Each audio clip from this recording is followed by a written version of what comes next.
Gamete study centre आप सभी प्रतियोगियों का स्वागत करता है।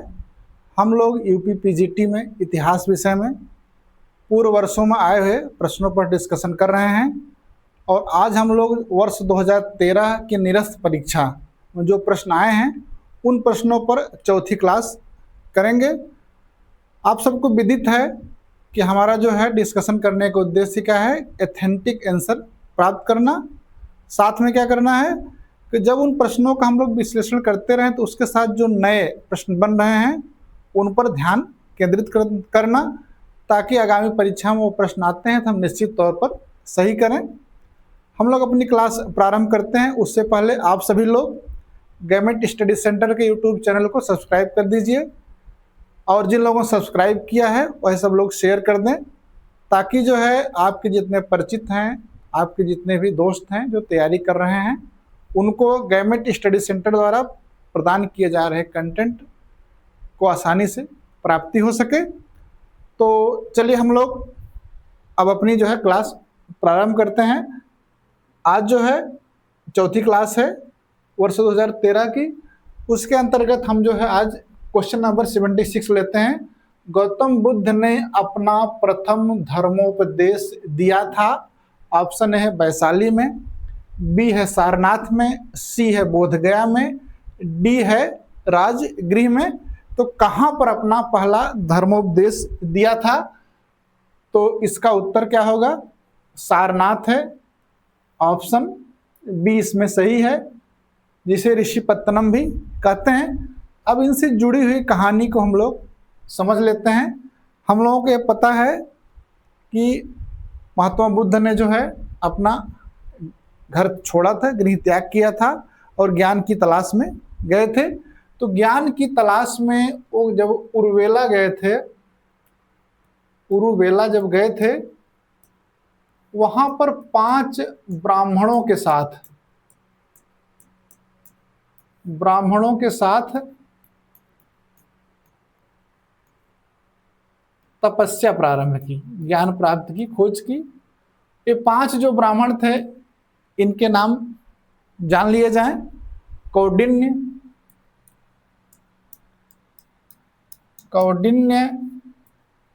भद्दीय,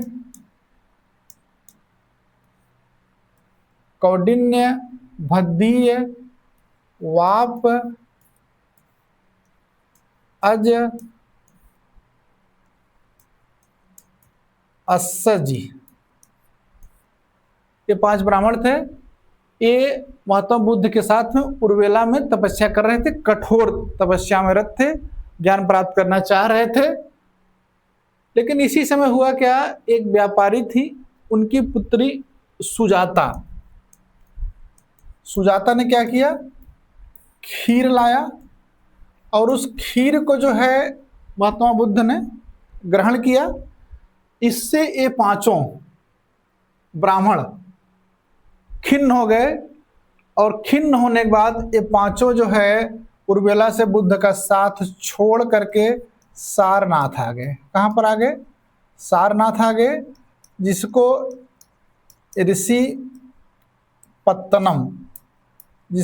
ऋषिपत्तनम भी कहा जाता है। इसके बाद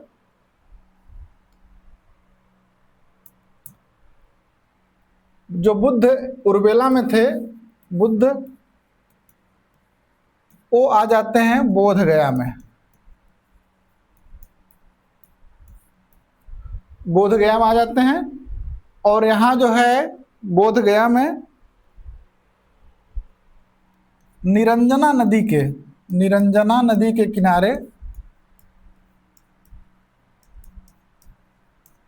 किनारे एक पीपल के वृक्ष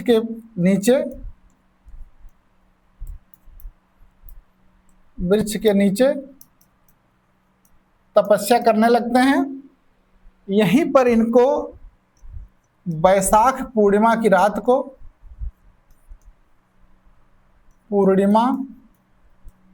रात को ज्ञान प्राप्त होता है। अब बुद्ध को ज्ञान प्राप्त हो गया। अब ज्ञान प्राप्त करने के बाद बुद्ध ने अपना ज्ञान उन पांचों ब्राह्मणों को देने के लिए जो उनको मध्यम मार्ग अपनाने के कारण छोड़ के चले गए थे। कहां पर जाते हैं बुद्ध? बोध गया से सारनाथ। और सारनाथ में इन्हीं पांचों ब्राह्मणों को पहली बार जो है क्या देते हैं? धर्मोपदेश देते हैं। पहली बार जो क्या देते हैं? ज्ञान देते हैं। इसी को बौद्ध ग्रंथों में कहा जाता है धर्म चक्र प्रवर्तन। समझ में आया? धर्म चक्र प्रवर्तन। ये सारनाथ है, जिसे ऋषिपत्तनम कहते हैं। इसी के बगल में मृगदाव है, जहां पर मृग रहा करते थे। आज भी अगर आपको बनारस जाने का मौका मिले तो सारनाथ में जाइए। आपको बौद्ध धर्म से संबंधित, अशोक से संबंधित बहुत से अच्छे तथ्य मिलेंगे, बहुत से अच्छी दर्शनीय वस्तुएं मिलेंगी, जिनसे आपके ज्ञान में निश्चित तौर पर वृद्धि होगी। ये आप समझ गए। और यह प्रश्न जान रहे हैं बहुत इंपॉर्टेंट है। इंपॉर्टेंट इसलिए है कि कई बार परीक्षाओं में पूछा गया। देखिए पीजीटी 2000 में, 2004 में, 2009 में प्रश्न क्या है देख लीजिए। किस स्थान पर महात्मा बुद्ध ने प्रथम धर्मोपदेश दिया था? 2004 में था। गौतम बुद्ध द्वारा प्रथम प्रवचन कहां दिया गया? भगवान बुद्ध ने अपने प्रथम धर्मोपदेश कहां दिया था? समझ गए? ये लगातार इसी तरह के प्रश्न यहां से पूछे जाते रहते हैं। अगला है प्रश्न 77 है, बंगाल तथा बिहार में अस्थायी बंदोबस्त लागू करने का श्रेय दिया जाता है। ऑप्शन है लॉर्ड कर्जन को, बी है लॉर्ड कॉर्नवालिस को, सी है लॉर्ड रिपन को, डी है लॉर्ड बेलेजली को। तो अस्थायी बंदोबस्त, बंगाल एवं बिहार की बात हो रही है। देखिए अस्थायी बंदोबस्त है क्या? अंग्रेजों ने भू राजस्व, अंग्रेजों ने क्या किया? भू राजस्व अर्थात लगान को एकत्रित करने के लिए 3 विधियां मुख्य रूप से अपनाई थी। एक था अस्थायी बंदोबस्त या जमींदारी, एक थी रैयतवाड़ी, एक थी महालवाड़ी मुख्य रूप से थी। तो जो अस्थायी बंदोबस्त था, बंदोबस्त यह किया गया किसके साथ में? जमींदारों के साथ में। जमींदार को भूमि का मालिक मान लिया गया, जमींदारों के साथ इनको मालिक मान लिया गया, और इन्हीं से सरकार जो है लगान लेती थी। एक किसानों से लगान वसूलते थे। यह लागू किया गया बंगाल में अस्थायी बंदोबस्त, बिहार में, उड़ीसा में, उत्तर पश्चिम प्रांत के, उत्तर पश्चिम प्रांत के कहां पर? उत्तर पश्चिम प्रांत के बनारस खंड में, बनारस खंड में, और कहां पर? उत्तरी कर्नाटक में यह लागू किया गया। इसको जो उस समय ब्रिटिश भूभाग था उसके 19% भाग पर जो है अस्थायी बंदोबस्त को लगाया गया। और इस अस्थायी बंदोबस्त को 1793 ईस्वी में लॉर्ड कॉर्नवालिस ने प्रारंभ किया। इसलिए ऑप्शन बी। समझ गए कौन है, किसको श्रेय दिया जाता है? लॉर्ड कॉर्नवालिस को। कब शुरू किया? 1793 में। कहां पर शुरू किया? ये आपके स्थान मिल गए हैं। कितने प्रतिशत भाग में किया? 19% पर प्राप्त हो गया है। तो यहां से आपका यह प्रश्न और उसका उत्तर प्राप्त हो गया। अब हमें थोड़ा सा जान लेना चाहिए रैयतवाड़ी व्यवस्था में भी, क्योंकि वहां से भी प्रश्न पूछे जाते हैं। तो रैयतवाड़ी व्यवस्था पहले समझा जाए। रैयतवाड़ी व्यवस्था में सरकार ने लगान वसूली डायरेक्ट रैयतों से कर दी, किसानों से कर दी। इसके लिए लगान देने के लिए कौन जिम्मेदार है? रैयत जिम्मेदार है। समझ रहे हैं? और यह व्यवस्था लागू की गई बंबई, मद्रास, बंबई, मद्रास और इन सब स्थानों पर। और ये जो है 51% भाग पर, ब्रिटिश भूभाग के कितने प्रतिशत भाग पर, 51% भाग पर जो है इसको लागू किया गया। और इसको लागू करने का श्रेय या इसके जनक, आपसे परीक्षा में पूछा जाए रैयतवाड़ी के जनक कौन है, कौन है? थॉमस रीड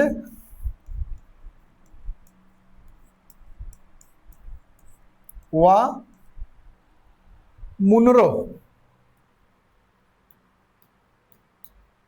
रीड एवं मुनरो कहा जाता है। रीड और मुनरो की व्यवस्था है रैयतवाड़ी व्यवस्था, और 51% भागों पर थी। और अगली जो व्यवस्था थी जो अंग्रेजों ने भू राजस्व प्राप्त करने के लिए किया था, उसको कहते हैं महालवाड़ी। इसमें एक महाल को क्या किया, एक महाल को ही जो है उसका राजस्व का इकाई मान ली गई। महाल को मानी गई राजस्व की इकाई, महाल से वे वसूल करेंगे। यह उत्तर पश्चिम प्रांत में, प्रांत के अधिकतर भाग में इसको लागू किया गया। पंजाब में लागू किया गया इसको। यह जो है ब्रिटिश शासित भाग के 31% भाग पर, कितने प्रतिशत भाग पर, 31% भाग पर जो है इसको लगाया गया। इसको लगाने का जो प्रस्ताव जो है हाल्ट मैकेंजी ने किया था।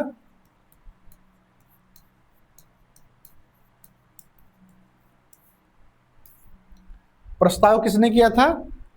हाल्ट मैकेंजी द्वारा जो है इसको लगाने का प्रस्ताव रखा गया।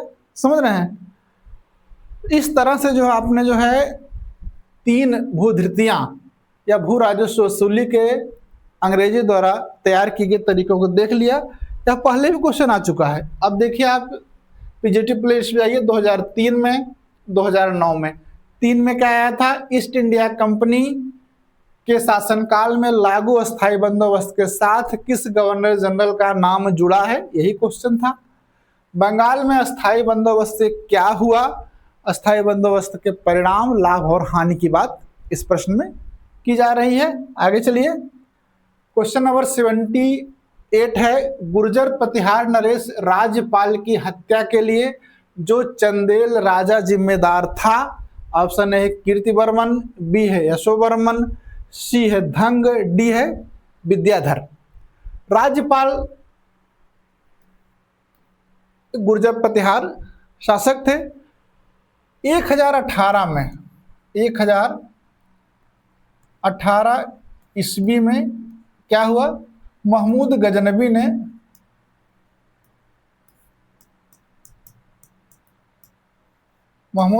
ने इनकी राजधानी कन्नौज पर आक्रमण किया। कन्नौज पर क्या किया? आक्रमण किया। और यह आक्रमण इतना भीषण था कि राज्यपाल जो है अपनी राजधानी छोड़ करके सुरक्षित स्थान बारी आ गए। कहाँ आ गए? सुरक्षित स्थान बारी आ गए। तब चंदेल शासक थे, विद्याधर चंदेल। चंदेल शासक कौन? विद्याधर चंदेल। इससे क्रोधित हुए कि जब एक जो है मुस्लिम शासक अटैक कर रहा है तो राज्यपाल को उसका मुकाबला करना चाहिए था, ना कि भयभीत होकर भाग जाना चाहिए था। इससे खिन्न होकर के विद्याधर चंदेल ने इनके विरुद्ध, किसके विरुद्ध? राज्यपाल के विरुद्ध कार्रवाई की, दंडित किया।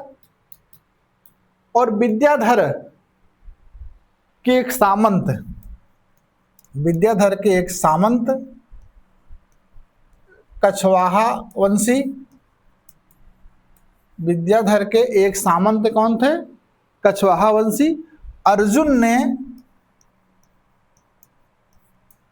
ने राज्यपाल की हत्या कर दी।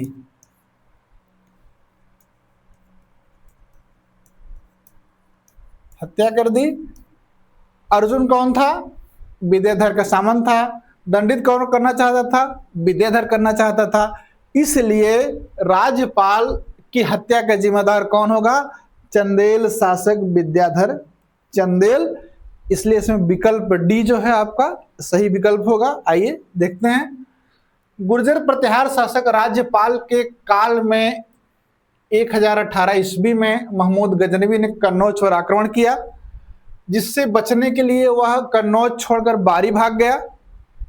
राज्यपाल के इस कृत्य से क्षुब्ध होकर चंदेल शासक विद्याधर ने राज्यपाल पर आक्रमण कर उसे दंडित किया। उसके सामंत कछवाहा वंशी अर्जुन ने राज्यपाल की हत्या कर दी। क्लियर? आगे बढ़ा जाए, चलिए। गुर्जर प्रतिहारों की राजधानी थी। ऑप्शन ए है दिल्ली, बी है ग्वालियर, सी है कालिंजर। देखिए, जो गुर्जर प्रतिहार शासक हैं या राजपूत हैं, ये अग्नि कुल के हैं। अग्निकुल के हैं। अब इसको थोड़ा सा समझ लिया जाए कि अग्निकुल के राजपूत से क्या मतलब है। हम आप सब जानते हैं कि परशुराम ने जो है क्षत्रियों का 21 बार परशुराम ने क्षत्रियों का 21 बार जो है सफाया किया था। पूरी पृथ्वी से क्षत्रियों को 21 बार परशुराम ने समाप्त किया था। महाभारत के आदि पुराण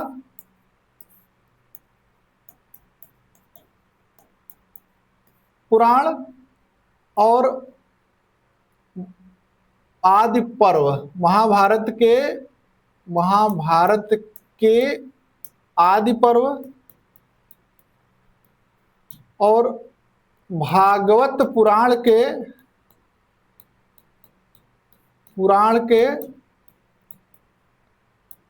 स्कंध पुराण से स्कंद से ये पता चलता है कि परशुराम ने संपूर्ण पृथ्वी से क्षत्रियों को 21 बार समाप्त कर दिया। जब 21 बार समाप्त कर दिया तब क्या हुआ? राजा समाप्त हो गए। राजा समाप्त हो गए। जब राजा समाप्त हो गए तो अत्याचारियों और मलेच्छों का चारों ओर प्रसार हुआ, इनकी संख्या बढ़ गई। इससे हुआ क्या कि जनता में को बहुत कष्ट भोगना पड़ा।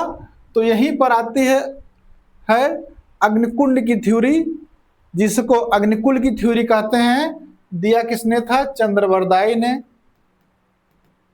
और चंद्रवरदाई की रचना कौन से? पृथ्वीराज रासो।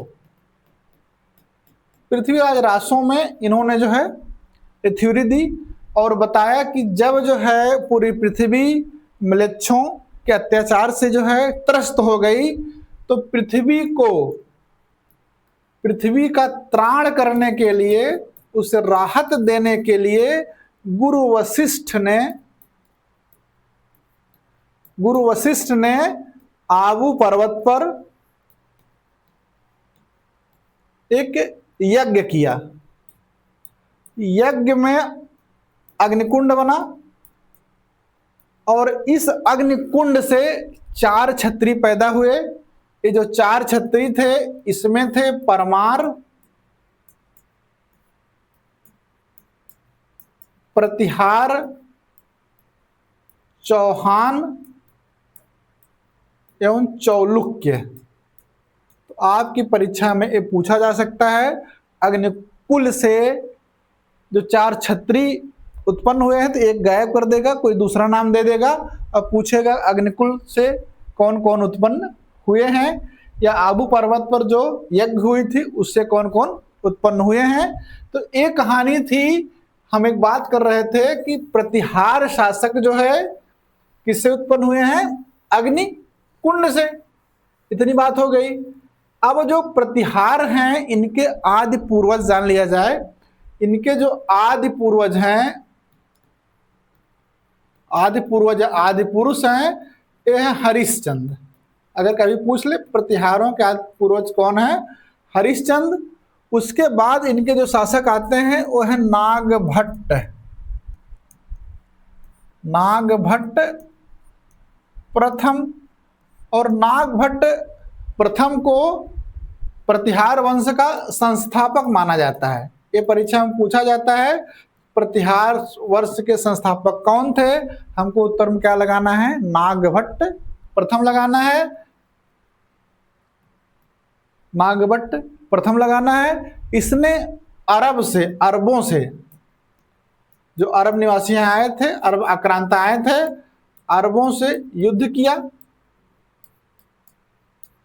ग्वालियर अभिलेख कहता है ये म्लेच्छों के, म्लेच्छों, ग्वालियर अभिलेख क्या कहता है कि ये नागभट्ट प्रथम म्लेच्छों के विनाशक थे, की उपाधि देता है।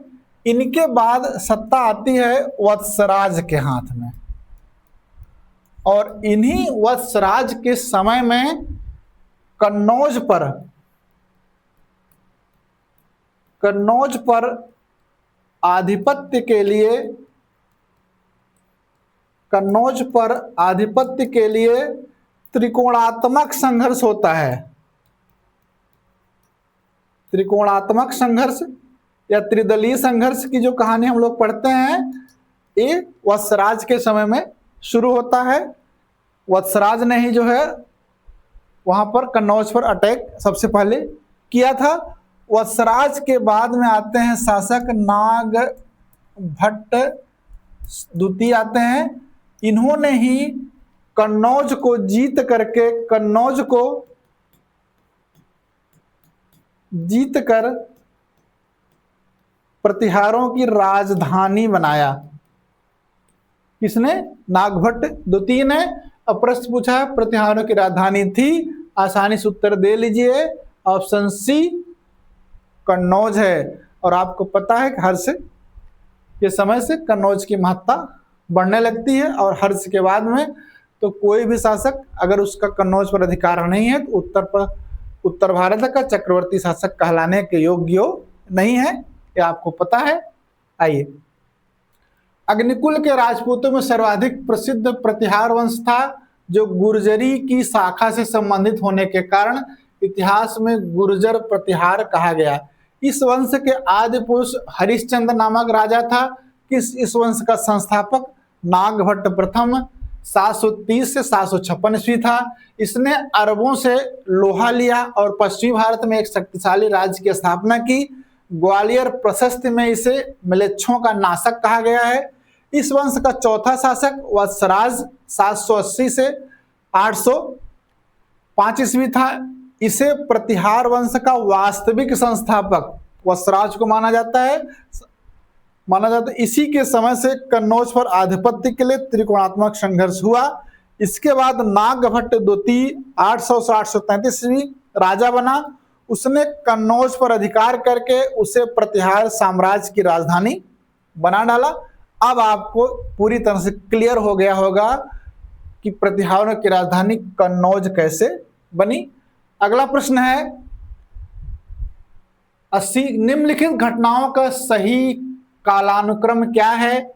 ऑप्शन ए है क्रिप्स मिशन, बी है साइमन, दूसरा है गांधी इरविन समझौता, तीसरा है साइमन कमीशन, चौथा है देश का विभाजन।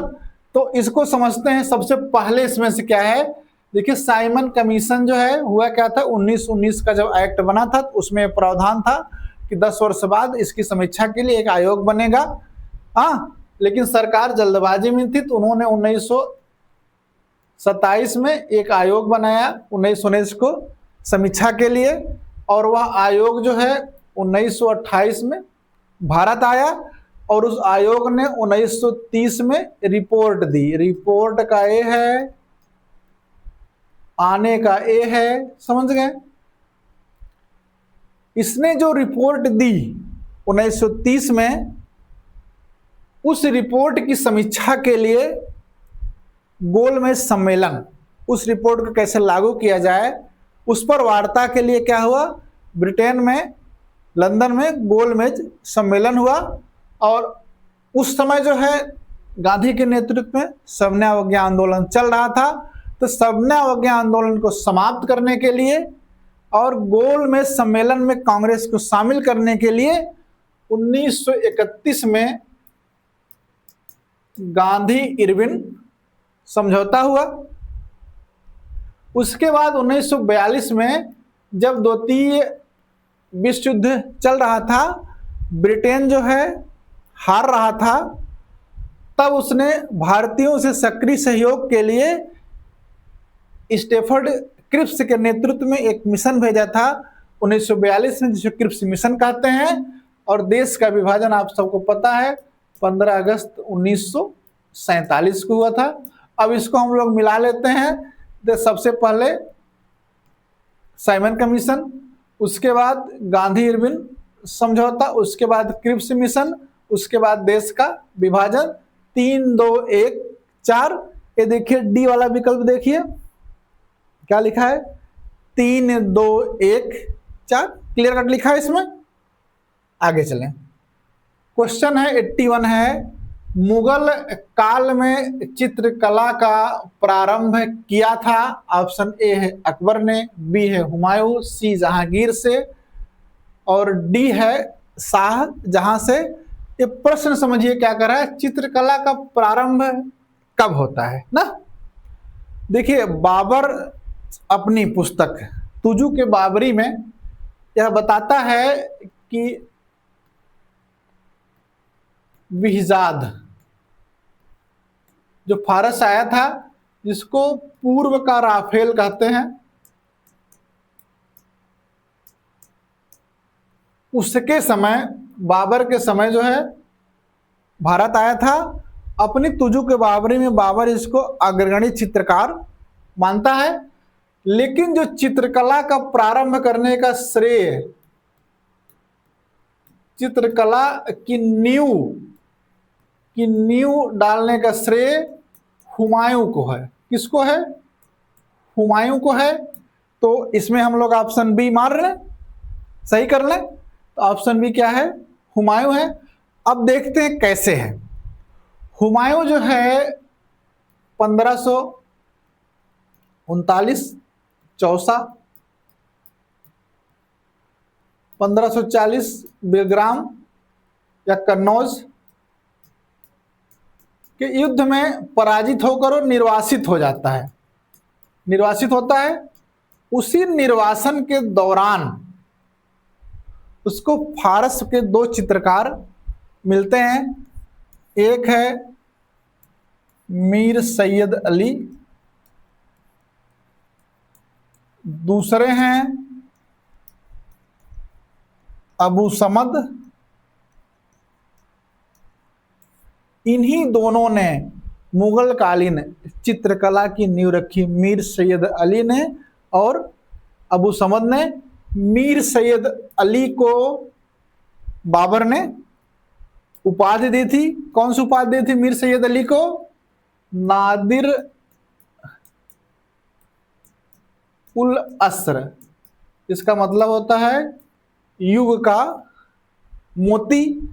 और अबू समद को उपाधि दी थी सीरी कलम। सीरी कलम मतलब मधुर लेखनी, माने सुंदर लिखावट। इन्हीं दोनों ने प्रारंभ की और प्रारंभ किया हज़्मनामा से। हमजनामा ये क्या है? ये है दास्ताने हमजा है। और इसी को क्या कहते हैं? मुगल कालीन चित्रकला का पहला उदाहरण है हमजनामा। और इसका प्रारंभ आपको समझ में आ गया, पहली रचना समझ में आ गई। अब आइए इसको तेजी से हम लोग रिवीजन कर लेते हैं। मुगल चित्रकला के नींव हुमायूं ने रखी। हुमायूं ने अपने निर्वासन के दौरान उसने मीर सैयद अली, अबू समद नाम के 2 फारसी चित्रकारों की सेवाएं प्राप्त की, जिन्होंने मुगल चित्रकला का शुभारंभ किया। मीर सैयद अली तबरीज का मूल निवासी था तथा चित्रकार बिहजाद जिसे पूर्व का राफेल, एक बार परीक्षा में पूछा गया पूर्व का राफेल किसे कहते हैं, उत्तर क्या होगा, बिहजाद का शिष्य था। हुमायूं ने उसे नादिरुल अस्र, ये पूछ लेता है, नादिरुल अस्र की उपाधि हुमायूं ने किसको प्रदान की। ख्वाजा अब्दुल समद फारस का निवासी था जो शिराज से आया था। वह चित्रकार एवं सुलेखकार दोनों रूपों में प्रसिद्ध था, वो चित्रकार भी था वो सुलेखकार भी था। उसे सीरी कलम मधुर लेखनी की उपाधि प्राप्त थी।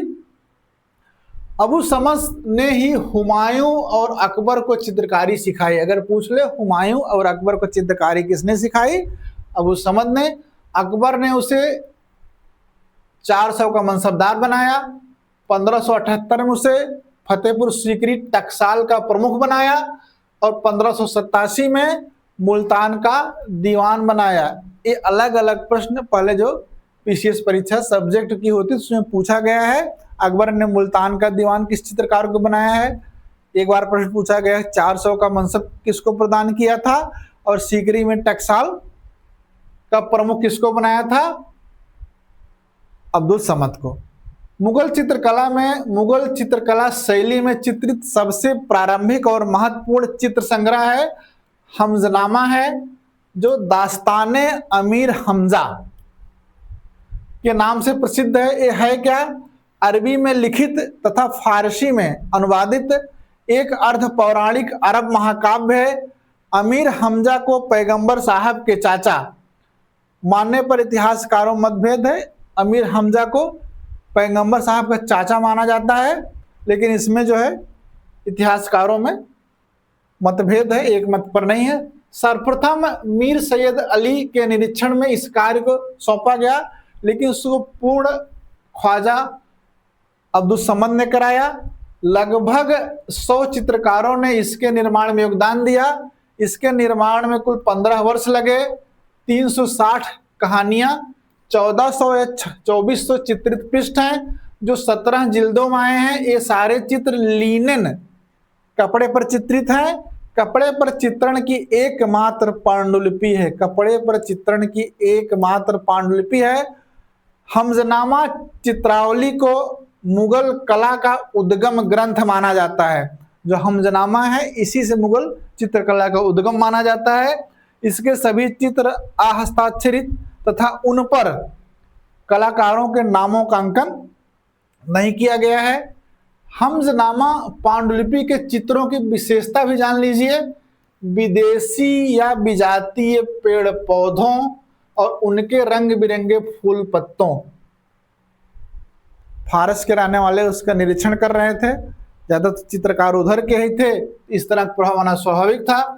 स्थापत्य अलंकरण की बारीकियों, साजो सामान के साथ साथ स्त्री आकृतियों एवं अलंकारिक तत्वों के रूप में विशिष्ट राजस्थानी या उत्तर भारतीय चित्रकला के लक्षण यत्र तत्र मिलते हैं। मुल्ला अलाउद्दीन गजनीवी हैं, एक इनका एक ग्रंथ है नफाइसुल मासिर। इसमें कहते हैं कि हमजनामा हुमायूं के दिमाग की उपज बताया। किसने बताया, मुल्ला अलाउद्दीन गजनीवी ने अपनी कौन सी पुस्तक है, नफाइसुल मासिर में।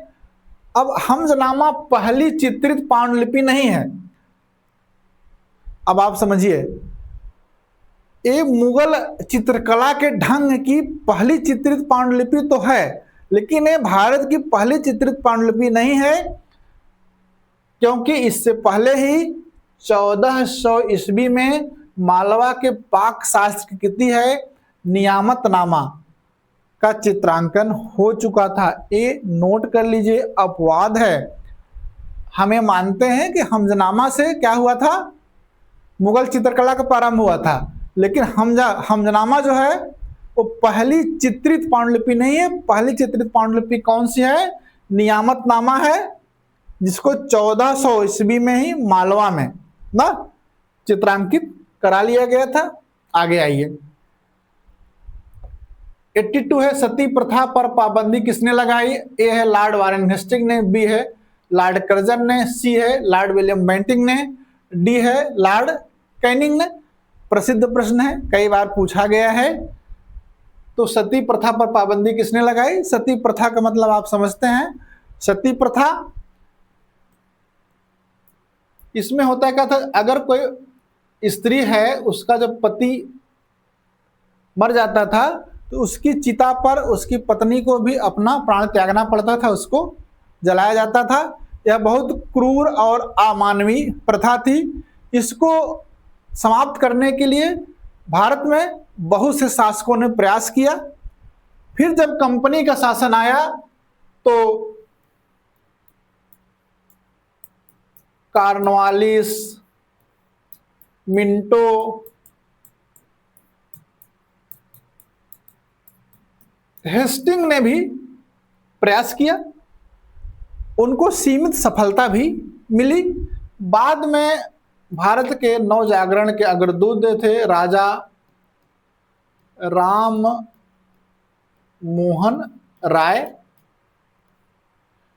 इन्होंने सती प्रथा के विरुद्ध में पूरा आंदोलन खड़ा कर दिया और अपनी एक पुस्तक थी संवाद कौमुदी। परीक्षा में पूछा गया है किस पुस्तक में उन्होंने विरोध किया था, तो संवाद कौमुदी में उन्होंने सती प्रथा की क्रूरता को उजागर किया और दबाव बनाया कि इसके विरोध में जो है अंग्रेजी सरकार कानून पारित करे। इनके जो है प्रयासों से उस समय जो गवर्नर जनरल थे विलियम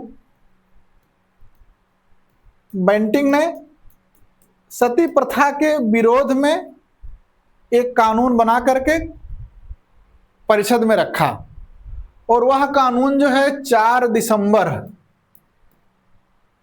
1829 में नियम 17 के द्वारा लागू किया गया। 4 नवंबर 1829 में नियम 17 के द्वारा सती प्रथा को जो है निषेध कर दिया गया। और अगर सती प्रथा के लिए कोई जो है प्रेरित करता है तो मानव वध के बराबर माना जाएगा, हत्या के बराबर उसको सजा होगी। और यह सबसे पहले बंगाल में लागू हुआ 1829 में। फिर 1830 ईस्वी में जो और शेष 2 प्रेसिडेंसी थी, बंबई और मद्रास में भी लागू हो गया। बंबई व मद्रास में भी, बंबई व मद्रास में भी ये लागू हो गया। इस तरह से सती प्रथा पर किसने रोक लगाई? तो ऑप्शन सी है, लॉर्ड विलियम बेंटिंग ने। जो है अगला प्रश्न लेते हैं या देख लेते हैं इसके बारे में थोड़ा सा। आधुनिक काल में ब्रिटिश कंपनी के गवर्नर कॉर्नवालिस, मिंटो, हेस्टिंग आदि ने सती प्रथा को सीमित करने का प्रयास किया परंतु सफलता नहीं मिली। 19वीं सदी के महान सुधारक राजा राम मोहन राय ने अपनी पत्रिका संवाद कौमुदी के माध्यम से इस क्रूर प्रथा पर जोरदार प्रहार करना प्रारंभ किया और सरकार पर दबाव बनाया कि इस प्रथा को समाप्त किया जाए। अंततः 8 नवंबर 1829 को लॉर्ड विलियम बेंटिंग ने सती प्रथा समाप्त करने के लिए प्रस्ताव परिषद में रखा। 4 दिसंबर 1829 को सरकार द्वारा नियम 17 द्वारा सती प्रथा पर प्रतिबंध लगा दिया गया। प्रारंभ में यह बंगाल में लागू किया गया, फिर 1830 में बंबई और मद्रास में लागू कर दिया गया। धीरे धीरे यह प्रथा समाप्त हो गई। समझ गए? आगे चलें। क्वेश्चन है 83 है, पानीपत का प्रथम युद्ध हुआ था। ऑप्शन ए है बाबर एवं इब्राहिम लोदी इब्राहिम के मध्य, बी है बाबर एवं राणा सांगा के मध्य, सी है शेरशाह सूरी एवं अकबर के मध्य, और डी है हुमायूं एवं इब्राहिम के मध्य। पानीपत में 3 युद्ध हैं, प्रसिद्ध युद्ध हैं और तीनों युद्धों के बारे में बार बार प्रश्न परीक्षा में पूछे जाते हैं। पानीपत का प्रथम युद्ध, तो पानीपत का जो प्रथम युद्ध है ये हुआ था 14 अप्रैल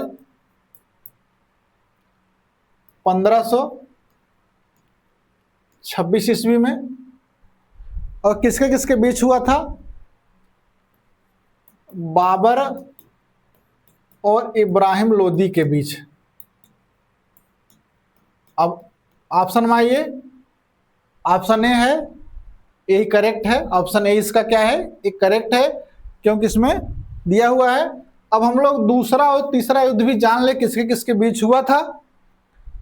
तो जो दूसरा युद्ध है पानीपत का, ये हुआ था 4 नवंबर। कब हुआ था? 4 नवंबर 1556 में। यह किसके किसके बीच हुआ था? हेमू और बैरम खां के बीच में। हेमू कौन था? अहमद शाह शूर का, अहमद शाह शूर का वजीर।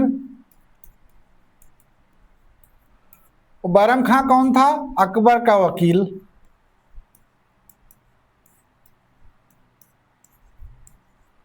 तो आप ये भी कह सकते हैं कि पानीपत का जो द्वितीय युद्ध था अहमद शाह शूर और अकबर के बीच हुआ था। इस युद्ध में लड़ा कौन था? हेमू और बैरम खां। तो आपका पानीपत का दूसरा युद्ध आपको समझ में आ जाएगा। अब पानीपत का जो तीसरा युद्ध है हुआ था, ये किसके किसके बीच हुआ था बताइए। तो बहुत बार परीक्षा में पूछा गया, इससे पहले कई बार हम लोगों ने बात भी कर लिया है। मराठों के बीच में हुआ था, और अफगान जो है लुटेरा कौन था? अहमद शाह अब्दाली। अहमद शाह अब्दाली के बीच हुआ था ना। अहमद शाह अब्दाली और मराठों के बीच हुआ था।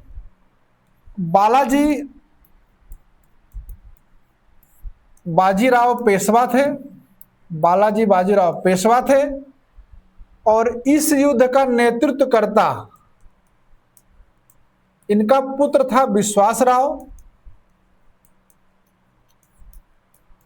और सेनापति सदाशिव भाऊ था। कभी कभी पूछता है कि पानीपत के तृतीय युद्ध मराठों को वास्तविक रूप से सैन्य संचालन कौन कर रहा था? सदाशिव भाऊ हैं। अगर पूछे नेतृत्वकर्ता कौन है, तो विश्वासराव हैं, जो उस समय पेशवा के पुत्र थे। तो इस तरह से हम लोगों ने जो है पानीपत के तीन युद्ध कब हुए थे, किसके बीच हुए थे, देख लिए हैं। आइए देखते हैं कब कब परीक्षाओं में आया है। देखिए पीजीटी प्लेलिस्ट में जाइएगा, पीजीटी प्रवक्ता में पीजीटी 2000, पीजीटी 2002, पीजीटी 2003, पीजीटी 2004 और कई बार आ चुका है। 2 में क्या पूछा था? पानीपत के तृतीय युद्ध में मराठा सेना का वास्तविक सेनानायक कौन था। फिर 2002 में पूछा निम्नलिखित में से कौन पानीपत के किसी युद्ध से संबंध नहीं है। फिर 2003 के 71 नंबर पूछा था 1761 में हुए पानीपत के तृतीय युद्ध में किन 2 शक्तियों के बीच हुआ। हमने वहां क्या लिखा? 1661 लिखा था ना, उसको करेक्ट कर लीजिएगा। 1761 में हुआ था पानीपत का तृतीय युद्ध, करेक्ट कर लीजिएगा। और प्रश्न संख्या देखिए 2004 में 34 नंबर पानीपत का प्रथम युद्ध हुआ था, पूछा किसके किसके बीच हुआ था, तो वहां से आपको समझ में आ जाएगा। ठीक है। प्रश्न संख्या 84 है, महावीर को सर्वोच्च ज्ञान कैवल्य की प्राप्ति हुई थी। ए है कुंडग्राम में, बी है वैशाली में, सी है बोधगया में, डी है जृंभिक ग्राम में। तो हम सबको पता है कि जैन धर्म में तीर्थंकर होते हैं, 24वें तीर्थंकर थे महावीर, जिनको महावीर स्वामी भी कहा जाता है। इनका जन्म जो है कुंडग्राम के ज्ञातृक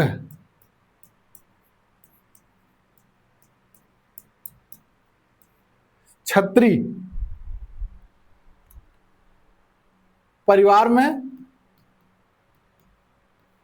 540 ईसा पूर्व में हुआ था और इन्होंने 12 वर्ष तक तपस्या की, 12 वर्ष तक ज्ञान प्राप्त करने की तपस्या की।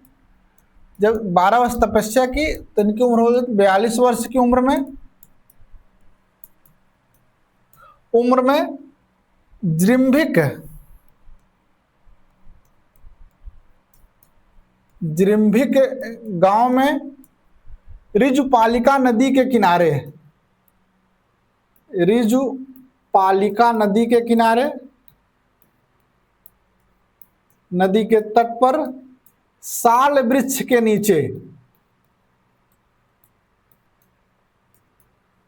नीचे, इनको ज्ञान प्राप्त हुआ। ज्ञान प्राप्त होने के बाद ये क्या कहलाए? जिन कहलाए, अर्ह कहलाए ना। कैवल्य प्राप्त हुआ, समझ रहे हैं? जिन, अर्ह, विजेता, इन सब नामों से जाने गए। तो अब आपको समझ में आ गया उनको ज्ञान कैवल्य की, यही तो कैवल्य है कि प्राप्ति कहां पर हुई? ऑप्शन डी देखिए, जिरिम्भिक गांव में। ऑप्शन डी इसका क्या है? करेक्ट ऑप्शन है। आइए ये देखिए, पीजीटी परीक्षा 2000 में आप देखेंगे भाग 2 के 64 नंबर क्वेश्चन में महावीर की शिक्षा का विशेष नाम क्या था, उसकी व्याख्या में आपको ये जो भी हमने बताया जिरिम्भिक ग्राम तक वहां सब दिया है, वहां जाकर के एक बार देख लीजिए। प्रश्न 85 है, मोहम्मद बिन तुगलक अपनी राजधानी दिल्ली से ले गया। ऑप्शन है दौलताबाद, बी है कालिंजर, सी है कन्नौज, डी है लाहौर। कहां ले गया? तो 1327 ईस्वी में मोहम्मद बिन तुगलक ने अपनी राजधानी दिल्ली से देवगिरी ले गया और इस देवगिरी का नाम उसने रखा दौलताबाद, दौलताबाद रखा। इसी को कुताबुल इस्लाम भी कहते हैं। कुताबुल इस्लाम अगर पूछ ले कुताबुल इस्लाम किसकी उपाधि है, तो देवगिरी के है, जिसका मतलब होता है इस्लाम का नगर, इस्लाम का नगर। अब अपनी राजधानी दिल्ली से दौलताबाद या देवगिरी क्यों ले गया, इस पर अलग अलग इतिहासकारों के अलग अलग विचार हैं। तो कुछ विद्वान मानते हैं, जैसे जियाउद्दीन बर्नी, जियाउद्दीन बर्नी कहता है कि दौलताबाद जो है राज्य के केंद्र में था, इसलिए उन्होंने बनाया। इब्न बतूता कहता है कि दिल्ली के निवासियों ने गाली भरे पत्र लिखे थे सम्राट को, बादशाह को, इसलिए उसने जो है उनको सजा देने के लिए राजधानी दौलताबाद ले गया। और कुछ इतिहासकार मानते हैं कि वह जो है 2 राजधानी बनाना चाहता था, एक दिल्ली को, दूसरा दौलताबाद को। तो इस तरह की बातें है उसके उद्देश्य के पीछे में। उत्तर आपको पता चल गया होगा, कहां पर ले गया था? देवगिरी ले गया था। उसका नाम क्या रखा था? दौलताबाद रखा था। और ऑप्शन ए में आपके क्या है? दौलताबाद दिखाई पड़ रहा है। पीजीटी 2005 के भाग 2 के क्वेश्चन नंबर 38 में क्या आया था? निम्नलिखित में से किसका कथन है कि मोहम्मद बिन तुगलक देवगिरी को अपनी राजधानी इसलिए बनाना चाहता था क्योंकि वह साम्राज्य के केंद्र में स्थित है। यहां जाइएगा तो आपको सांगो पांग विवेचन मिलेगा कि दिल्ली से दौलताबाद राजधानी ले जाने का उद्देश्य क्या था, परिणाम क्या था, सफलता कितनी मिली, कितना असफल रहा। समझ गए? आइए अगला क्वेश्चन है, वैदिक काल में किस पशु को अघन्या माना जाता था? ऑप्शन ए है बैल, बी है भेड़, सी है गाय, डी क्या है? हाथी है। तो वैदिक काल में अगर किसी पशु की सबसे ज्यादा महत्ता थी, महत्वपूर्ण पशु था, वो गाय थी। इसी गाय को माना जाता था अघन्या, इसका वध नहीं किया जा सकता। इसी गाय को माना जाता था अष्टकर्णी।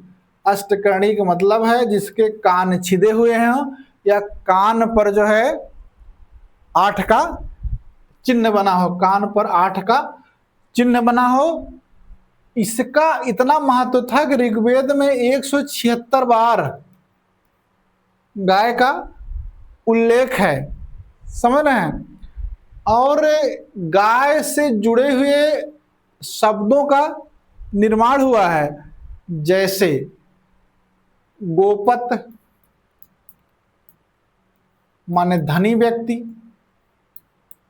इसी गाय से। गोमती, गोपति, गोमत माने धनी व्यक्ति, गोपति माने राजा, समझ लें। गविष्ठी, गवेषण,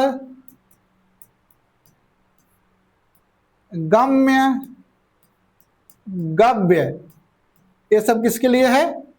युद्ध के लिए। देखिए गाय से जुड़ा हुआ मिला कि नहीं। इसी तरह से गवयसु, इसका मतलब क्या होता है? गवयसु का मतलब क्या होता है? ये दूरी का माप। इसी तरह से गोधूल का मतलब क्या होता है? समय की माप। और पुत्री को गाय धोती थी, इसलिए इसको क्या कहा जाता था? दोहिता कहा जाता था। चलिए हम लोग जो है अगले प्रश्न चलते हैं।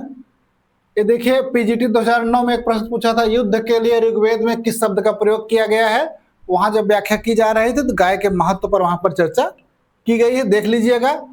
अगला प्रश्न नंबर 87 है, निम्नलिखित युद्धों में से किस एक में बाबर ने जिहाद की घोषणा की थी? ऑप्शन है पानीपत के युद्ध, बी है खानवा के युद्ध, सी है चंदेरी के युद्ध, डी है उपयुक्त में से कोई नहीं। क्या मैं इसका उत्तर आप लोगों को बताऊं? क्योंकि अभी हम लोगों ने जब क्वेश्चन नंबर 70 का डिस्कशन किया था, जिसमें वो पूछा था कि खानवा के युद्ध में बाबर का और किससे जो है हुआ था, जिसमें राणा सांगा टिक किए थे, वहां की व्याख्या हम बताए थे कि उसने जो है क्या किया था कि एक ओजस्वी और जोशीला भाषण दिया, शराब ना पीने की कसम खाई, शराब के मर्दवान तोड़ दिए और तमगाकर को समाप्त कर दिया और जिहाद का नारा दिया और यह कहा कि युद्ध के बाद जो काबुल लौटना चाहते हैं लौट जाएं। तो वहां पर है ना ये सब चीजें, वहां से आप समझ लीजिए। क्वेश्चन नंबर 70 इसी 2013 निरस्त में पूछा गया है, उसकी व्याख्या इसको आप लोग जोड़ करके देख लीजिएगा। अगले ये देखिए कितने बार आया है, पीजीटी 2000 में, 2003 में, 2013 में क्वेश्चन नंबर यही बात कर रहे थे ना। 70 में किस युद्ध में बाबर ने जिहाद का उद्घोष किया, तमगा नामा कर समाप्त किया, युद्धोपरांत विजय होकर गाजी की उपाधि धारण की? 2000 में पूछा गया। 2003 में क्वेश्चन नंबर 60, बाबर ने राणा सांगा को किस प्रसिद्ध युद्ध में पराजित किया? क्वेश्चन नंबर 70 2013 इसी में, मेवाड़ के किस राजा को 1527 में खानुआ के युद्ध में पराजित किया? आइए अगला प्रश्न 88 है, भारतीय राष्ट्रीय कांग्रेस और मुस्लिम लीग के बीच प्रसिद्ध लखनऊ समझौता हस्ताक्षरित हुआ था। यह लगभग इससे पहले 2 से 3 बार पूछा जा चुका है आपकी पीजीटी में, हर बार हम लोगों ने व्याख्या की है। तो लखनऊ समझौता कब हुआ था? 1916 ईस्वी में। इस दौरान लखनऊ में अधिवेशन हुआ, कांग्रेस का लखनऊ में अधिवेशन हुआ। इस अधिवेशन की अध्यक्षता किसने की? पूछा जाता है अंबिका चरण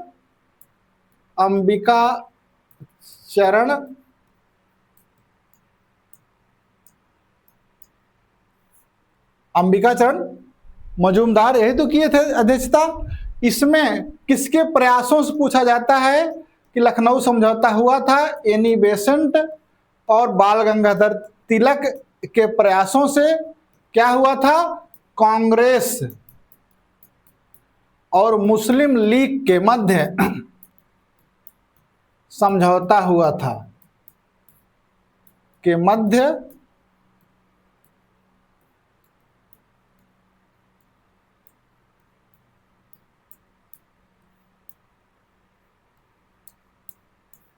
क्लियर हो गया। अब इसको क्या करना है, इससे पहले जहां आया है वहां की व्याख्या को एक बार देख लेना है। पीजीटी 2002 में क्या पूछा था? 1916 का लखनऊ समझौता किसके मध्य किया गया था? 2009 क्वेश्चन नंबर 85, 1916 का लखनऊ अधिवेशन में क्या हुआ था? 2011 क्वेश्चन नंबर 120, लखनऊ समझौता इनके बीच हुआ था, मतलब किसके किसके बीच हुआ था? वहां से जाकर आप देखिएगा, आपकी स्पष्टता क्लियरिटी और बढ़ेगी निश्चित तौर पर। भारतीय संविधान का सर्वप्रथम संशोधन हुआ? ए है 1950 में, बी है 1951 में, डी है 1952 में, सी है 1952 में, डी है 1953 में। तो प्रथम, सर्वप्रथम माने प्रथम संशोधन हुआ था, ऑप्शन 20 का सही है, 1951 में। इसके द्वारा संविधान में नौवीं अनुसूची जोड़ी गई। समझ गए? अगर ये पूछे अगली बार कि नौवीं अनुसूची किस संविधान संशोधन जो द्वारा जोड़ी गई, तो पहले और कब जोड़ी गई? 1951 में। यह मुख्य रूप से संबंधित था जमींदारी उन्मूलन,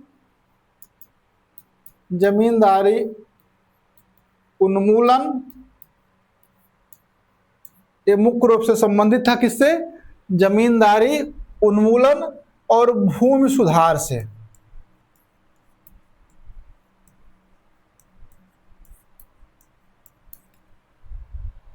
क्लियर हुआ? आइए देख लेते हैं।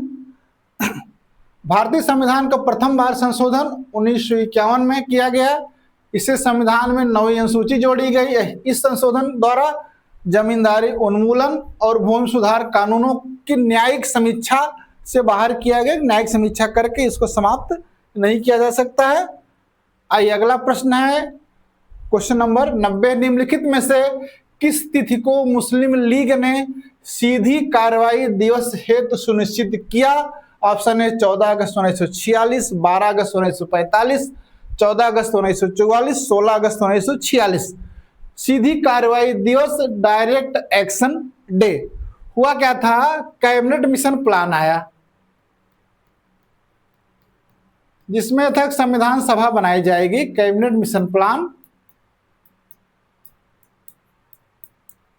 आया। इसके तहत जुलाई 1946 में जो संविधान सभा बनी, उसमें कांग्रेस को बहुमत मिल गया।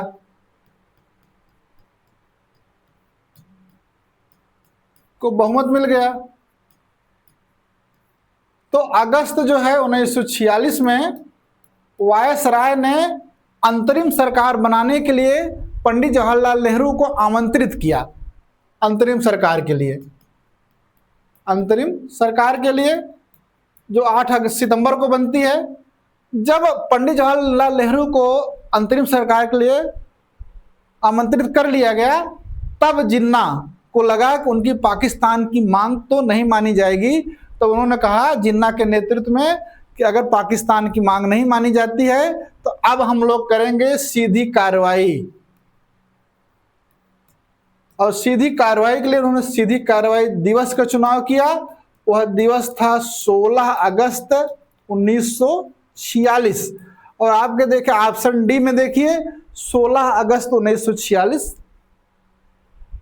दिख रहा है। अब जब पाकिस्तान के लिए जिन्ना के नेतृत्व में मुस्लिम लीग ने सीधी कार्रवाई दिवस प्रारंभ किया, तब जो है बड़े पैमाने पर हिंदू मुस्लिम दंगे हुए। बंगाल के नोआखली में हिंदुओं के साथ बर्बरता की गई। और ऐसी घड़ी में जब जो है चारों ओर सांप्रदायिक दंगे फैल रहे थे, तो गांधी जी जो दिल्ली से नोआखली में गए और नोआखली में उन्होंने अनशन किया। उसके बाद जाकर के दंगे वहां पर रुके हैं। और इसी बात से गांधी जी द्वारा नोआखली में जो काम किया गया, माउंटबेटन ने कहा Gandhi ji 1 man boundary force हैं। क्या कहा? 1 मैन बाउंड्री फोर्स। एक बार प्रश्न पूछा गया है, गांधी जी को 1 मैन बाउंड्री फोर्स किसने कहा था? माउंटबेटन ने। आइए इसको देख लेते हैं। जुलाई 1946 में कैबिनेट मिशन योजना के अनुसार संविधान सभा के निर्वाचन हुए। निर्वाचन में कांग्रेस को बहुमत प्राप्त हुआ। इसी के तहत वायसराय ने नेहरू को अंतरिम सरकार बनाने के लिए अगस्त 1946 को आमंत्रित किया, जिसे नेहरू ने स्वीकार कर लिया। मुस्लिम लीग ने जिन्ना के नेतृत्व में इसके विरोध में पाकिस्तान को प्राप्त करने हेतु प्रत्यक्ष कार्रवाई की धमकी दी। और 16 अगस्त 1946 को प्रथम प्रत्यक्ष कार्रवाई दिवस, डायरेक्ट एक्शन डे मनाया। समझ गए? उस दिन कलकत्ता में जो उस समय लीग की हुसैन सहित सोहरावर्दी सरकार के अधीन था, सैकड़ों की संख्या में हिंदू लूटे गए और नगर विध्वंस कर दिया गया। पूर्वी बंगाल का नोआखली जिला जिन्ना के डायरेक्ट एक्शन के भेंट चढ़ गया। मुस्लिम बहुल इस जिले में हिंदुओं का व्यापक कत्लेआम हुआ। नोआखली नरसंहार और विध्वंस से समूचे हिंदुस्तान को स्तब्ध कर दिया। हिंदू मुस्लिम एकता के गांधी जी के प्रयासों को एक बहुत बड़ा धक्का लगा। बापू के लिए परीक्षा की असली घड़ी आ गई। उन्होंने तुरंत दिल्ली से नोआखली जाने का निर्णय लिया, वहां जाकर अनशन किया, फिर जाकर नरसंहार रुका। समझ गए? गांधी जी की इस कार्य को देखकर माउंटबेटन ने कहा था कि जो कार्य 50,000 हथियार बंद सैनिक नहीं कर सकते, वह गांधी जी ने कर दिखाया। वास्तव में Gandhi ji one man boundary force थे। क्लियर हुआ? निश्चित तौर पर होगा। आगे चलते हैं। क्वेश्चन 91 है, दिल्ली का कौन सा सुल्तान अशोक स्तंभ को दिल्ली लाया था? Option A Firoz Shah Tughlaq, B है जलालुद्दीन खिलजी, सी है मोहम्मद बिन तुगलक और डी है मोहम्मद गोरी। अशोक के दो स्तंभ थे, एक था कहां था? टोपरा में था, उसको दिल्ली लाया गया। टोपरा कहां है? सहारनपुर में है। एक मेरठ में था जिसको दिल्ली लाया गया। और इन दोनों को दिल्ली लाने का श्रेय है फिरोज शाह तुगलक या फिरोज शाह को है, इसलिए ऑप्शन ए फिरोज शाह तुगलक इसमें सही है। और इन दोनों का महत्व समझिए।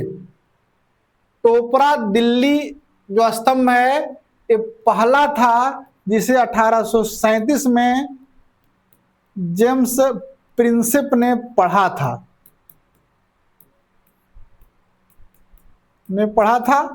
इतना समझे? और मेरठ दिल्ली पहला स्तंभ है जिसको 1750 में टी फैनथेलर ने खोजा था। ये दोनों से जुड़ा हुआ आपका यह प्रश्न हो गया। समझ गए? अब आइए इसमें थोड़ा सा और देख लेते हैं कि फिरोज शाह तुगलक उनको क्या कहता था, ब्राह्मणों से कैसे पढ़ाने का प्रयास किया, उन सबको भी समझ लेते हैं। फिरोज तुगलक ने अशोक के पाषाण स्तंभों को मीनार ए जरीन स्वर्ण स्तंभ कहा। अगर ये पूछे अशोक के स्तंभों को फिरोज तुगलक क्या कहता है? मीनार ए जरीन। उसने टोपरा उत्तर प्रदेश के सहारनपुर जिले में और मेरठ से अशोक स्तंभों को दिल्ली मंगवाया।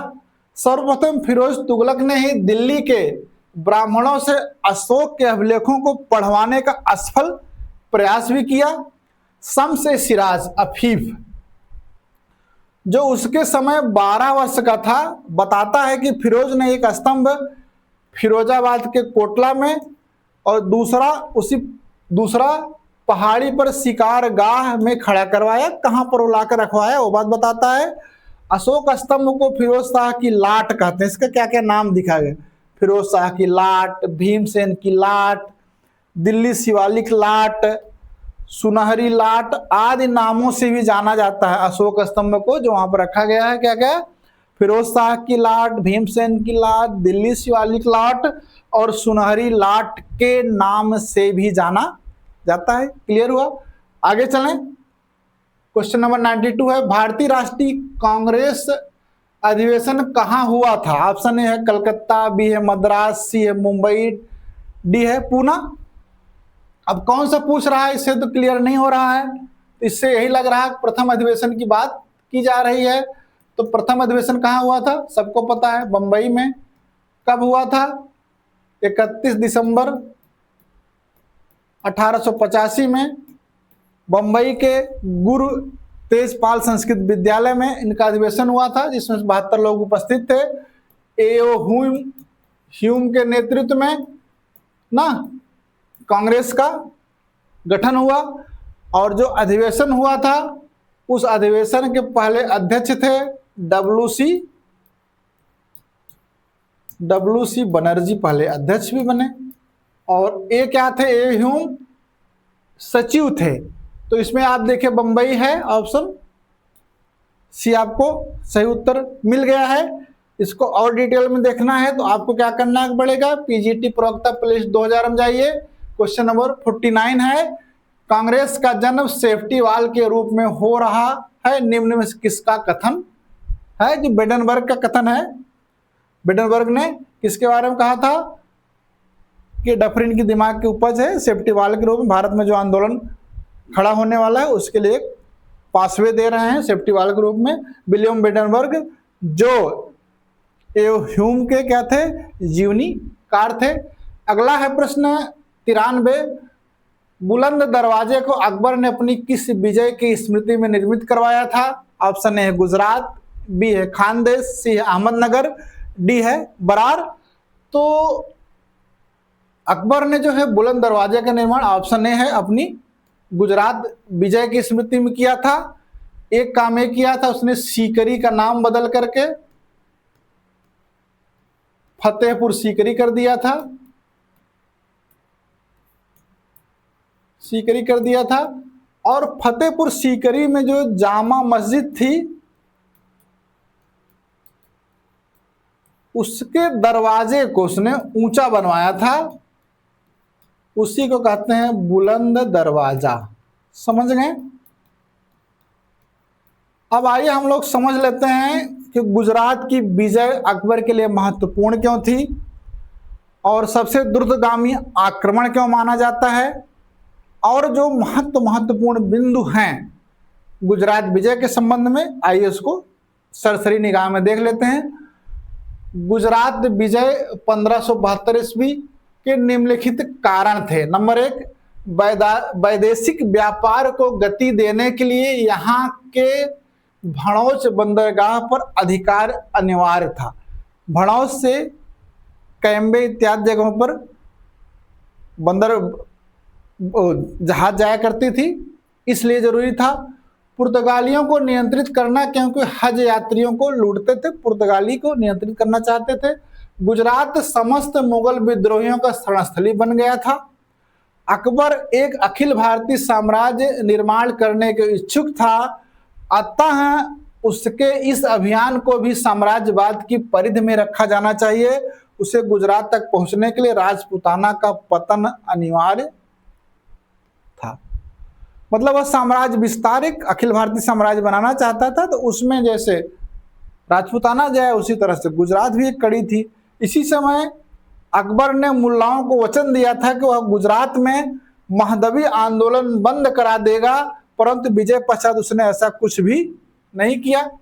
गुजरात का समकालीन शासक था मुजफ्फर तृतीय, जिसका संरक्षक था एतियाद खां। एतियाद खां ने अकबर को गुजरात विजय हेतु आमंत्रित किया। अकबर गुजरात जीत लेता है। दिसंबर 1572 को सरनाल के युद्ध में इब्राहिम मिर्जा को पराजित किया। इसी समय अकबर ने भगवान दास को एक निशान और नकारा प्रदान किया।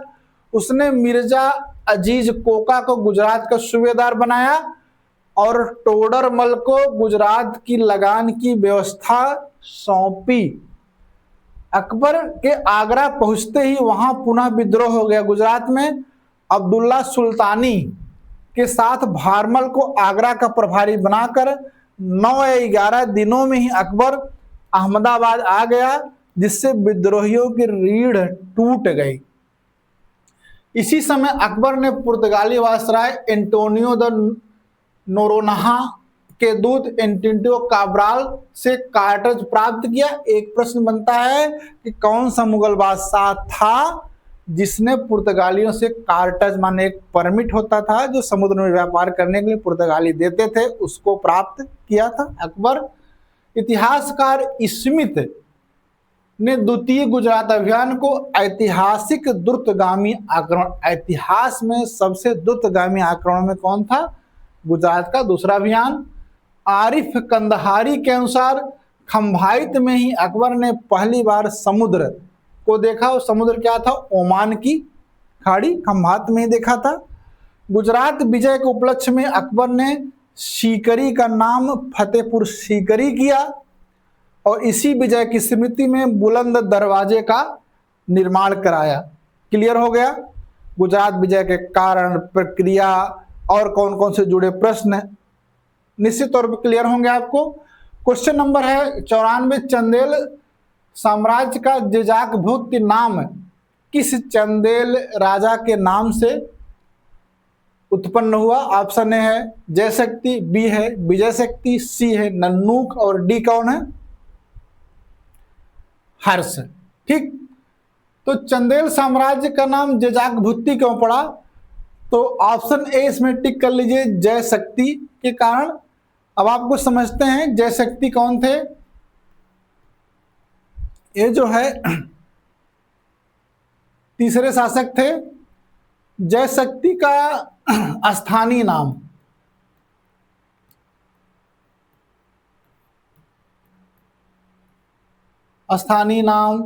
या प्रचलित नाम नहीं होता कुछ लोगों का, जेजाक या जेज्जा था। जय शक्ति को लोग जेजाक के नाम से बुलाते थे। और जेजाक किसका नाम था? जय शक्ति का। दूसरा होता है भुक्ति। भुक्ति क्या होता है? वो प्रदेश होता है। तो वह प्रदेश जिस पर जेजाक शासन करता है तो क्या हुई? जेजाक भुक्ति हो गया। तो जेजाक के शासन में भुक्ति को जोड़ दिया गया। तो जहां जहां जेजाक का शासन है वो क्या हो जाएगा? जेजाक भुक्त हो जाएगा। वो क्या हो जाएगा? जेजाक भुक्त हो जाएगा। और महोबा अभिलेख से पता चलता है कि जयशक्ति ने अपने नाम जेजाक पर अपने राज्य का नाम जेजाक भुक्ति उसी तरह से रखा जिस तरह से राजा पृथु राजा ने अपने नाम से अपने राज्य क्षेत्र का नाम पृथ्वी रखा। समझ गए? ये महोबा अभिलेख हमको बताता है। ऑप्शन ए इसमें सही है। आइए एक बार देख लेते हैं। चंदेलों के राज्य को जेजाक भुक्ति कहा जाता है। जयशक्ति का लोक प्रचलित नाम जेजाक था। प्रदेश को भुक्ति भी कहा जाता है। इस तरह से जेजाक भुक्ति का अर्थ हुआ जयशक्ति का राज्य या प्रदेश। क्लियर हुआ? इस संदर्भ में महोबा से प्राप्त एक लेख से प्रकाश पड़ता है कि चंदेल वंश के तीसरे राजा जयशक्ति ने अपने द्वारा शासित प्रदेश जेजाक या जेज्जा का नामकरण अपने नाम पर जेजाक भुक्ति ठीक उसी प्रकार से किया जिस प्रकार से राजा पृथु के नाम पर पृथ्वी का नामकरण किया गया। कालांतर में बुंदेलों के नाम पर इसे बुंदेलखंड कहा जाने लगा। 9वीं शताब्दी में चंदेल राज्य के संस्थापक कौन थे? नन्नूक, जिन्हें चंद्रवर्मन भी कहा जाता है। समझ गए? आगे आइए। क्वेश्चन नंबर 95, गुप्त संवत प्रारंभ हुआ। ऑप्शन ए है 219 ईस्वी में, बी है 319 ईस्वी में, सी है 606 ईस्वी में, डी है 144 ईस्वी में। ये पूछ रहा है गुप्त संवत। इसी 2013 नीरस परीक्षा में पूछा गया था किस गुप्त शासक ने पहली बार जो है सिक्के चलाए थे ना। तो हम लोगों ने देखा था 275 ईस्वी में श्रीगुप्त द्वारा गुप्त वंश की स्थापना की जाती है। उसके बाद घटोत्कच शासक होते हैं। फिर उसके बाद 319 से 334 ईस्वी तक ना किसका शासन होता है? चंद्रगुप्त प्रथम का। और इसी चंद्रगुप्त प्रथम जब 319 में शासन सत्ता संभालते हैं तब से गुप्त संवत का प्रारंभ माना जाता है। यही पहले शासक थे जिन्होंने महाराजा धीराज की उपाधि ग्रहण की। यही शासक थे जिन्होंने पहली रजत मुद्रा प्रचलित की। यही शासक थे जिसने लक्ष्मी कुमारी राजकुमारी कुमार देवी से शादी की, राजा रानी प्रकार के सिक्के चलाए। इससे पहले इसी वर्ष की परीक्षा में डिस्कशन हो गया है। इसलिए क्वेश्चन नंबर बी का ऑप्शन बी इसका सही है, क्वेश्चन नंबर 95 का। देखिए पीजीटी 2004 में पूछा गया है।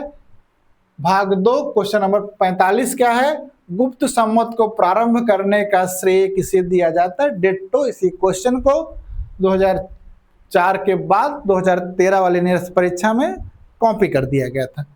समझ गए। आइए क्वेश्चन नंबर 96, निम्नलिखित में से किस एक पुरास्थल से नवपाषाण संस्कृति से लेकर हड़प्पा सभ्यता तक के सांस्कृतिक अवशेष प्राप्त हुए हैं। ऑप्शन है आमरी, बी है मेहरगढ़, सी है कोटदजी, डी है कालीबंगा। तो नवपाषाण कालीन स्थल है काल में पाकिस्तान के बलूचिस्तान में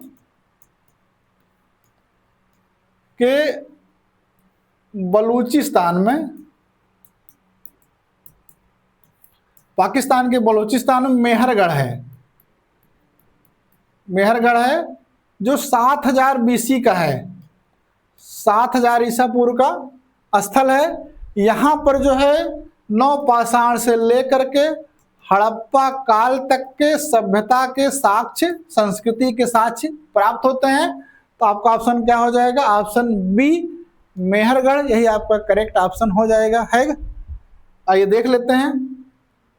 भारतीय उपमहाद्वीप में नवपाषाण काल की प्राचीनतम बस्ती पाकिस्तान के बलूचिस्तान में स्थित मेहरगढ़ है। इसकी तिथि ईसा पूर्व 7000 मान्य है। यहाँ से नवपाषाण काल और हड़प्पा संस्कृति दोनों के साक्ष्य प्राप्त होते हैं। कच्चे मकान, पत्थर के कटोरे, सान पत्थर तथा पालतू जानवरों की हड्डियां यहाँ से प्राप्त होती है। समझ गए। आगे चलें। चलिए क्वेश्चन नंबर 97 है, सिंधु घाटी की सभ्यता में लोग पूजा करते थे।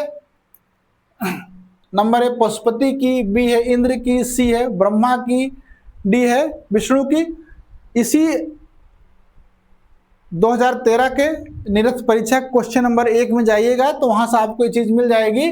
सिंधु सभ्यता के लोग मातृ देवी के उपासक थे। वहां पर मोहनजोदड़ो से एक पुरुष देवता मिला है। आपके रिवीजन के लिए एक बार फिर से इसको बढ़ा देते हैं। मोहनजोदड़ो से एक पुरुष देवता मिला है, एक पुरुष मिला है जो चौकी पर पद्मासन में बैठा है और जिसके सिर में सींग है, जो पुरुष देवता है। हाँ, जो पुरुष है। इसके जो है दोनों ओर पशु हैं। इसके दाईं ओर क्या है, बाघ है और क्या है, हाथी है। और इसकी बाईं ओर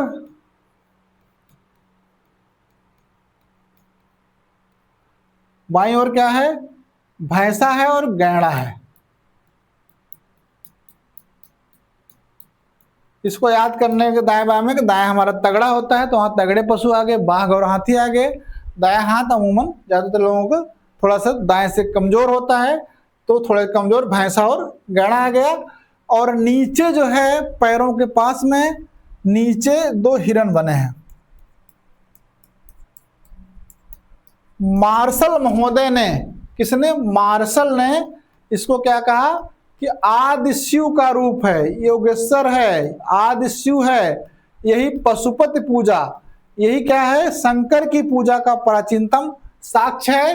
ये देखिए ऑप्शन ए में आपके पशुपति की लिखा ना। सिंधु सभ्यता में लोग पूजा करते थे पशुपति की। मार्शल महोदय यह बात बताते हैं। ये देखिए पीजीटी 2013 पहला क्वेश्चन था, शैव धर्म का प्रारंभ किस काल से माना जाता है। तो वहां जाकर हम लोग हड़प्पा को टिक किए थे। क्वेश्चन नंबर 98 है, भारत में सर्वप्रथम सांकेतिक मुद्रा का प्रचलन किया था। ए है अकबर ने, बी है अलाउद्दीन खिलजी ने, सी है बहलोल लोदी ने, डी है मोहम्मद बिन तुगलक ने। तो सांकेतिक मुद्रा माने टोकन करेंसी को सबसे पहले प्रारंभ किया था मोहम्मद बिन तुगलक ने। उसका उद्देश्य क्या था, एक तो वह नए प्रयोग करता था दूसरा क्या था कि राजकोष को सुरक्षित रखना चाहता था, राजकोष में धन रहे, इसलिए उसने क्या किया, टोकन करेंसी प्रारंभ की। और टोकन करेंसी में किया क्या उसने, जो चांदी का टंका होता है उसी का स्थान पर कांसे का सिक्का चला दिया और बताया कि इसको आप लोग उसी तरह से मानिए जैसे चांदी का टंका चलता था। यह जो है विश्व का पहला शासक मोहम्मद बिन तुगलक नहीं था कि जिसने जो है टोकन करेंसी चलाई हो। उससे पहले चीन के कुबलई खान ने और ईरान के मंगोल शासकों ने भी टोकन करेंसी चलाई थी, और वह जो है मोहम्मद बिन तुगलक ने भी चलाया। और वह चलाया क्यों, तो जो आधुनिक इतिहासकार हैं उनका क्या व्याख्या है,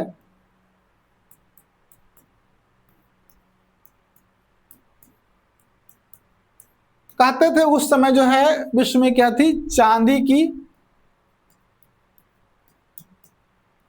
कमी थी। जब कमी होगी तो उसका जो है मूल धातु का मूल्य बढ़ रहा था। जब धातु का मूल्य बढ़ेगा तो मुद्रा बाजार में असंतुलन आएगा।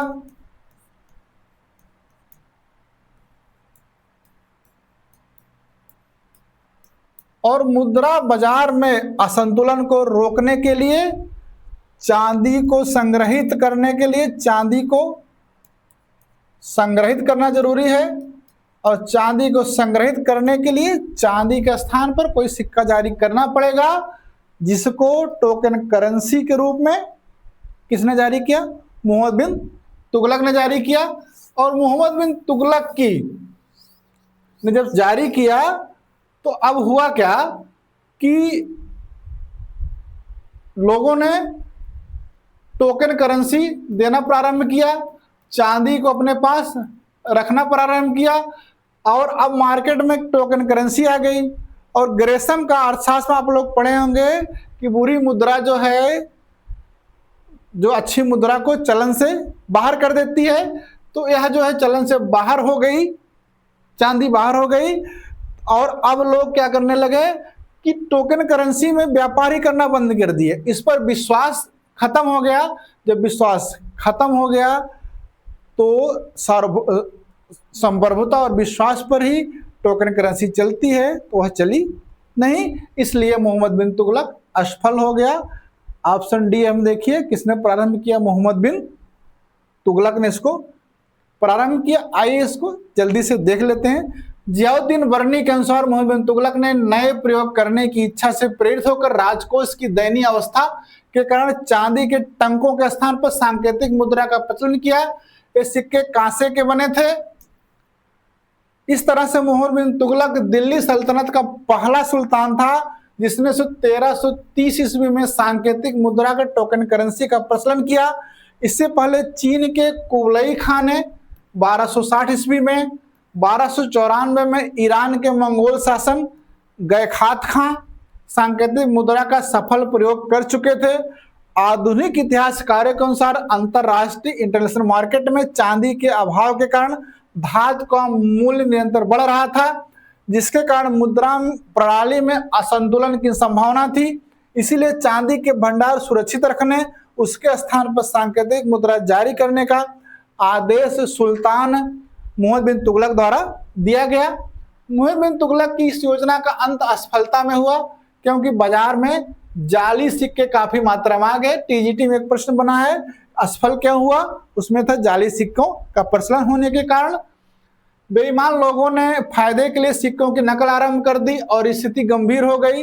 लोगों ने चांदी के सिक्के जमा करने शुरू कर दिए और प्रतीक मुद्रा में भुगतान पर जोर दिया, परंतु जाली सिक्कों के कारण प्रतीक मुद्रा में लोगों का विश्वास न रहा। विदेशी व्यापारियों ने इस सिक्कों को लेने से मना कर दिया। अंततः मोहम्मद बिन तुगलक को यह योजना वापस लेनी पड़ी। उसने प्रतीक मुद्रा के बदले चांदी का भुगतान भी कर दिया ताकि जनता को हानि ना हो, मगर राजकोष को इससे बहुत क्षति पहुंची। कुछ इतिहासकारों ने मोहम्मद बिन तुगलक कि इस बात का दोषी ठहराते हैं कि उसने सांकेतिक मुद्रा के प्रचलन के समय इस बात का ध्यान नहीं दिया कि सिक्कों की नकल बनाना आम आदमी के लिए कठिन हो जाए और यही उसकी असफलता का मुख्य कारण है। उसका प्रशासनिक नियंत्रण इतना तगड़ा नहीं था कि कोई जाली का सिक्का बनाने की हिम्मत ना कर सकता। उस पर वो जाली सिक्कों के निर्माण पर नियंत्रण नहीं कर सका। इस कारण से उसकी सांकेतिक मुद्रा का जो स्कीम थी असफल रही, जबकि उस समय वो भारत के सभी जो है शासकों से सोच के मामले में बहुत आगे था। आज भी टोकन करेंसी चल रही है। हमारा रुपया क्या है? टोकन करेंसी है। अब तो हम लोग बिटकॉइन के जमाने में आ गए हैं, समझ रहे हैं। प्रश्न 99 है, निम्नलिखित में से किसने नागार्जुनी पहाड़ियों की गुफाओं को आजीविकों को दान में दिया? ऑप्शन ए कुणाल, बी है संप्रति, सी है दशरथ और डी है इंद्रपालित। देखिए आजीविकों को तो दान अशोक ने भी दिया था ना, लेकिन अशोक ने कहां पर दिया था? बराबर पहाड़ी। बराबर पहाड़ी कहाँ है? बिहार में, वहीं राजगीर के पास में बराबर पहाड़ी में दिया था ना। कौन कौन सी गुफा दिया था उसने? विश्व झोपड़ा, कर्ण चौपड़ ना दिया था। उसके बाद दशरथ ने भी एक बराबर पहाड़ी पर लोमस ऋषि की गुफा बनाई, ये भी आजीविकों को दिया था। इसी दशरथ ने नागार्जुनी पहाड़ी, ये भी बिहार में है, उसी बराबर के पास में है, राजगीर में है। यहाँ पर गोपिका गुफा सहित 3 गुफा बनवाई। गोपिका गुफा सहित 3 गुफा बनवाई जिसे आजीविकों को दान दिया था। इसलिए ऑप्शन कौन सा सही है? सी दशरथ, यही इसका सही ऑप्शन है। पीजीटी परीक्षा 2002 में हम लोग व्याख्या कर रहे थे 59 नंबर क्वेश्चन में अशोक द्वारा बराबर गुफा का निर्माण कराया गया, उसको देखिएगा। वहां पर आपको दशरथ द्वारा बनाए गए आजीविका गुफा के बारे में भी जानकारी है, वहां से देख लीजिएगा। क्वेश्चन नंबर 100 है, आज का अंतिम प्रश्न है। निम्नलिखित में से सर्वप्रथम भगवत गीता का अंग्रेजी अनुवाद किसने किया था? ए है विलियम जोन्स, बी है चार्ल्स विल्किंस, सी है कनिंघम और डी है जेम्स प्रिंसेप। आपको पता है विलियम जोन्स ने 1784 में क्या बनाया था? एशियाटिक सोसाइटी ऑफ बंगाल बनाया था। हाँ, और इसी के अंतर्गत जो है चार्ल्स विल्किंसन ने 1784 में ही भगवत गीता का अंग्रेजी में अनुवाद किया और इसकी प्रस्तावना वारन हेस्टिंग ने लिखी।